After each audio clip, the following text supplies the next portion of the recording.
The last time that I saw this thigh-strokingly talented man was in a Victorian greenhouse, Yeah. backstage at Glasgow Green at Transmit Festival. Lewis Capaldi. What an absolute joy It's mad. that I'm seeing you now. Because when I last saw you, and you blew me away with the first acoustic session that you did for Virgin Radio. And thanks for the support. That's all. Oh, mate, you're so well. welcome. It's all from the heart with me. But, you know, you were at that point, you were so near, but yet so far. Totally, yeah. You know what I mean? Yeah. And now, I mean, F me, you're famous. It's weird, yeah. And that's interesting that I saw you near so far, because it was like, that was a point where, like, we'd been releasing music for a little bit now at that point, and like it was like maybe a year and a half in, and it was like how do we make that next step? Like, I kind of felt like, okay, this has reached the size it was ever going to reach, which was amazing. Like, main stage at Transmit, and we had like a tour on sale at the end of the year. Like, we're doing 2 Barrowlands, Shepherd's Bush and stuff like that. So I was like, this is great. But yeah, it is weird to kind of see how we kind of the next couple of months kind of transpired to be like so important, and really, yeah, here we are. It's mad. Yeah, my God, your life must have really changed. It's been strange, man. It's more that I now get to sleep in a nicer hotel, and that people ask me for pictures sometimes. And that's all right. So are you getting recognised in Sainsbury's? Yeah, that's it. No, it's just I totally think, and I'll never say no to taking a picture. The weird one is when people film you while you're eating. It's always when you're eating as well. It's never like me doing anything else. They'll just be sitting there, and you'll look up, and you'll be like, and you'll look at the camera, and they'll just film it. And I just try and keep as much eye contact as I can with them, but it's just people don't care. Which I kind of admire that. Like, I'm like, see if I look at the camera, dead in the camera, and you're like still doing it. I'm like, you deserve it. You deserve the video. But you're bold. That's hilarious. A little bit. So I hear that your album is it just out? Is it coming out? Is it coming out tomorrow? Came out last Friday. It came out last Friday, yeah. And you were worrying Ariana Grande, or what? So we have now, as of today, as of yesterday, taken over Ariana Grande. Yeah. So it's I think it's became the fastest selling album of 2019. Amazing. Which is mad, which is cool, which is something that you never think about that when you're putting it out. You just go, I hope people don't think this is terrible. That was my only concern. So that stuff nice, I guess. Do you know what I mean? Some people might still think it's terrible, which is all good. But yeah, it's so weird, man. So weird. I'm so happy for you, man. Thank honestly, you, and everyone at Virgin, we've all been rooting for you. Absolutely, man. And honestly, like, the support you guys have shown from early doors has just been incredible. And honestly, like, thank you so much for everything. It's been well, it's wonderful when success happens to nice people, and that's clearly what's happened here. So let's get into this. We've only got a limited amount of time with you because obviously you are one of the most busy men in showbiz at the moment. So what a mystifying title for a start. It's divinely uninspired to a hellish extent. Just talk us through that initially. So yeah, I just wanted an album title that was going to completely deter people from wanting to buy the record. No, it was just it was like, I just wanted something. You see so many albums come out every year and stuff, and for me the ones that grab me are the ones with weird titles. Like the one that's grabbed me the most over the last couple of years was the 1975 when they came out with that. I like it when you sleep, for you're so beautiful yet so unaware of it. Yes, which yes. I remember a lot of people at the time being like, that's so pretentious, but I thought it was hilarious. I thought it was lovely. That's so funny. That's so, like, because no one else is doing it. And I kind of think that they must think that's funny as well. But also it's very nice. It's a very nice title. Yeah. But and I didn't want to call it Lewis Capaldi, and so I thought, what can we do here? And Frightened Rabbit, they've always done like song, like their album titles are always like lyrics from a song. Yeah. And there's actually my keyboard player that suggested it. And initially, this album was meant to open with a song called Figure It Out, which I still love, but the opening line of that song is broken by desire to be heavenly sent, divinely uninspired to a hellish extent. And that song was all about just the the pursuit of being good at something, or the pursuit of the pursuit of just doing something well, and how that 90% of the time during that pursuit you feel like you're terrible at whatever it is you want to be good at. So like, I think for me songwriting is sitting at a piano for 4 hours and banging your head against it for 3 hours and 45 minutes just for the little 50-minute spot at the end where you get like one line, but that one line's like, you're like, oh mate, I'm so glad I sat for that long time. So I think for me it was that, like, a lot of time making this album as well, and there was times where I did feel a bit like deflated by the process and stuff like that, and I think I didn't want to have a title that was like, I wanted people to know that this was a slog making this album. It was very stressful, very boring, but I'm very proud of what I did and what we came out at the end of it, because I think the beauty of that being divinely uninspired to a hellish extent is breaking through that and getting to a destination you want to be. Also, it was just interesting to see the label's reaction when I told them it was so negative. But they seem to have done a good job, so I think they're good. And so why was the making of the album so stressful for you? Because I think it's just, it's such a pressure, in fact, it's such like a pressurised thing. It's just like, there's so much, you're kind of, I was floating about for a very long time, writing the odd song here and there, and I kind of had enough songs, and then when it came time to do the album, it was like, I think, to be honest, we only had the meeting about we need to finish this album in like November last year. Yeah. So the album was like nowhere near finished in November last year, and then it was like had to be delivered by like January something. Like, and it was just such a okay. So you had a lot of pressure. Yeah. So it was just like, let's do this out, because then things started to, thankfully, kind of gradually go on this kind of little upward turn, and it was like, oh, okay, this thing, and thank God the label kind of, because even at that time I was like, I'm not sure I'm ready to kind of do it and stuff like that. And even at that time, thank God the label kind of sat me down and just went, we don't want you to lose this moment that you've got, because we think, they've been amazing from the start and really believed in everything that I've done, and gave me a lot of, basically gave me, me and my manager A&R'd this album. Yeah. Do you know what I mean? Because we did everything on it because, and we were given the opportunity to do that. We did go through 6 A&Rs, but that's a different thing altogether.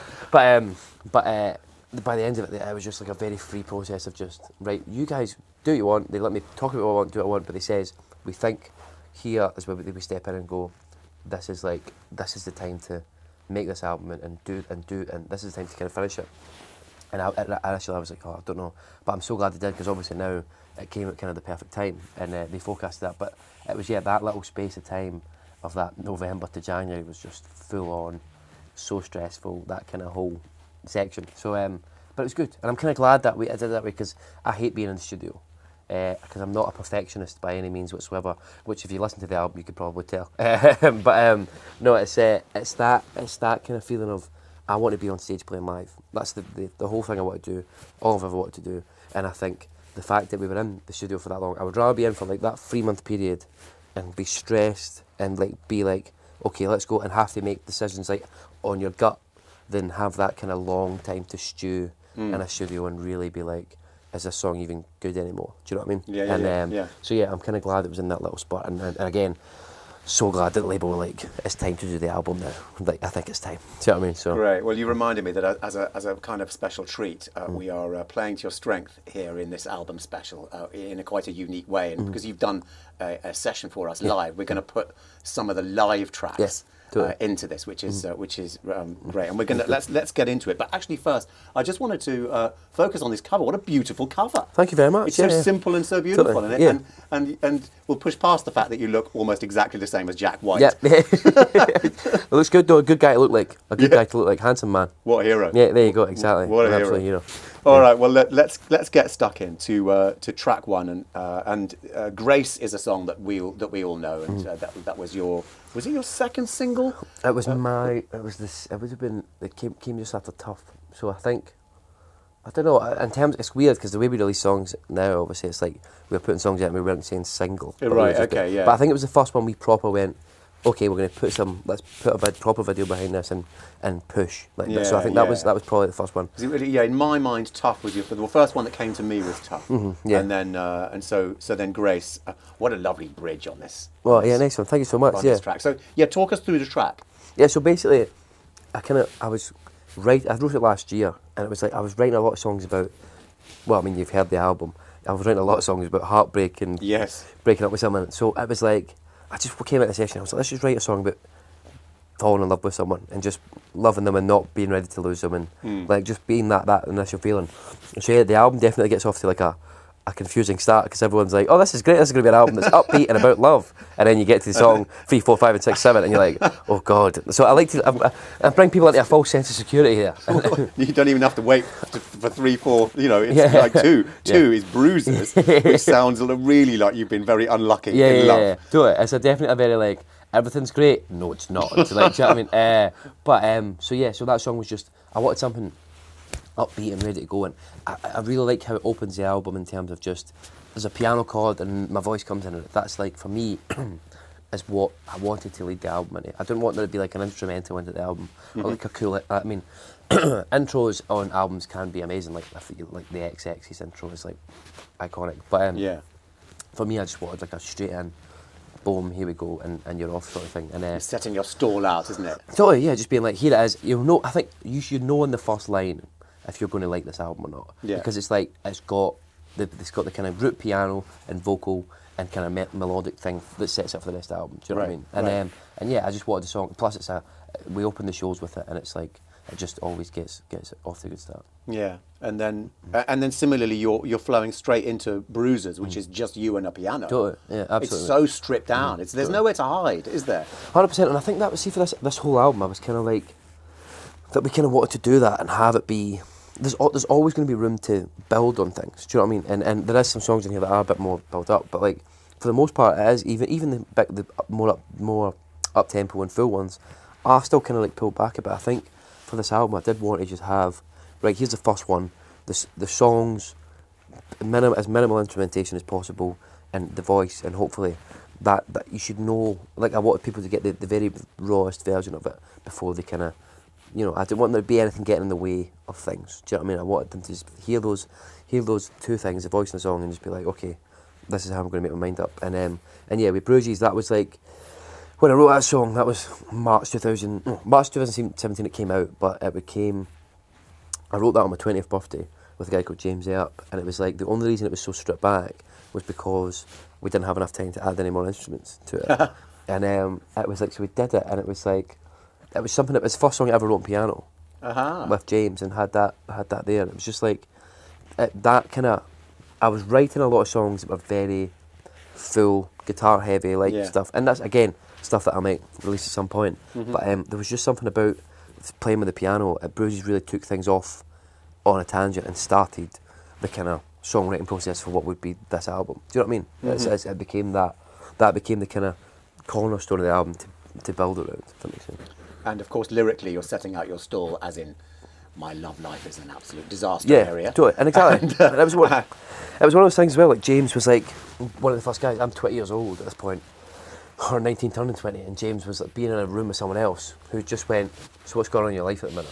And I remember at the time being like, whoa, that's a weird thing to, do you know what I mean? Like, because you don't really, as a 19-year-old guy, I wasn't getting that, I wasn't having that many conversations about my love life, or loss of love life, and it was like, yeah, I just remember being like, oh, that's a bit weird. And it took like kind of writing with someone else to pull out the kind of actual factual, like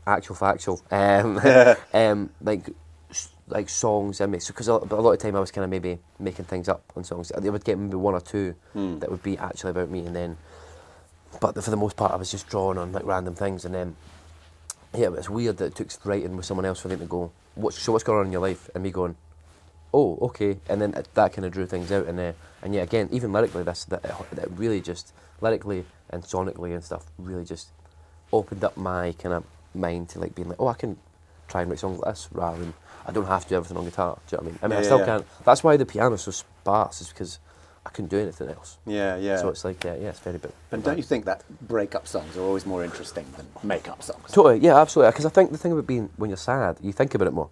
You have that, you sit and you stew, but when you're happy, you think about, I don't know, skipping and spaghetti. Skipping and spaghetti, which is definitely not as interesting. Exactly. Yeah. I feel as though, I mean, it's seriously that my favourite art, from 1500 on, was always by artists who came from a bad place. Totally, yeah, absolutely, 100%. And I think there's so much, people must find out a lot about themselves when they go into those like kind of like sadder moments of their life, or the kind of troughs of their life. Do you know what I mean? They kind of, that's when you really realise what you're made of, I suppose. Do you know what I mean? Absolutely. Well, let's crack on. So we're on to track 3 now, and Hold Me While You Wait, which is your current single. Yeah. And what a chorus! You really belt this one out. When I first heard it, I just thought, God, I feel for that poor boy on tour. Oh yeah, totally. Your throat. Oh yeah. How do you manage your throat doing that night after night? I mean, because it's not the only one. You belt out a lot of your songs. Totally. That was the thing with making this album as well. Like, because I was used to, for so long, since I was 11 till again 20, writing songs and then immediately playing them live. There was a big